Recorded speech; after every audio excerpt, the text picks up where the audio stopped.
தாய்க்கு பின் தாரம் அப்படின்னு சொல்லுவாங்க. ஆக்சுவலா தாய்க்கு நிகரான ஒரே உறவு மனைவி தாங்க. நீங்க ஆணா இருந்தா இந்த வீடியோவை உங்க மனைவிக்கும், நீங்க பெண்ணா இருந்தா இந்த வீடியோவை உங்க கணவருக்கும் மறக்காம ஷேர் பண்ணுங்க. ஒரு ஆண் தன்னோட எல்லா பிரச்சனைக்கும் தீர்வு தேடி, ஆறுதல் தேடி, நம்பிக்கையோட போய் நிக்கிற ஒரே உறவு மனைவி. உங்களை யார்கிட்டையும் எப்பயுமே, ஏன் அவங்களோட உறவினர்கிட்ட கூட விட்டு கொடுக்காத ஒரே உறவுனா அது மனைவி.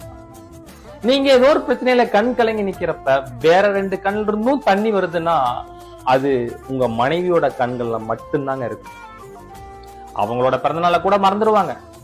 ஆனா உங்களை கல்யாணம் பண்ண அந்த கல்யாண நாளை எப்பயும் மறக்காம கொண்டாடுவாங்க. நமக்கு என்ன பிடிக்கும்னு கொஞ்ச நாளா நமக்கே கூட மறந்துடுங்க. ஆனா நம்மளோட தள்ளாத வயசுலயும் நமக்கு என்ன பிடிக்கும் என்ன பிடிக்காதுன்னு பார்த்து பார்த்து செய்யறவங்க தான் மனைவி.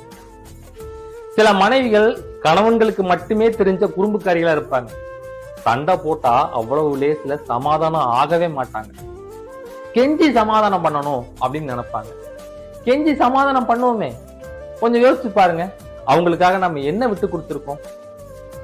நம்ம நினைச்சிட்டு இருக்கோம் அவங்களுக்கு எதுவுமே தெரியாதுன்னு. ஆனா அவங்களுக்கு எல்லாமே தெரிஞ்சாலும் தெரியாத மாதிரி இருக்கிறதுனாலதான் நாம இன்னும் வாழ்ந்துட்டு இருக்கோம்.